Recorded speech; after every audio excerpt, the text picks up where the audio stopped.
लक्ष द्या, समान व्यासाच्या 3 नळांनी एक पाण्याची टाकी 45 मिनिटात भरते, तर तेवढ्याच व्यासाचे 5 नळ एकाच वेळी चालू केले असती रिकामी टाकी किती वेळात भरेल? लक्ष द्या, अगोदरचे 3 नळ किती मिनिटात भरतात? 3 नळ 45 मिनिट मध्ये. किती? 45 मिनिट. तेवढ्याच व्यासाचे 5 नळ किती मिनिटात भरतील? बरोबर.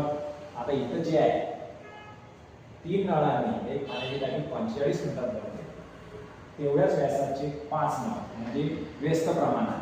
लक्ष द्या, व्यस्त प्रमाण.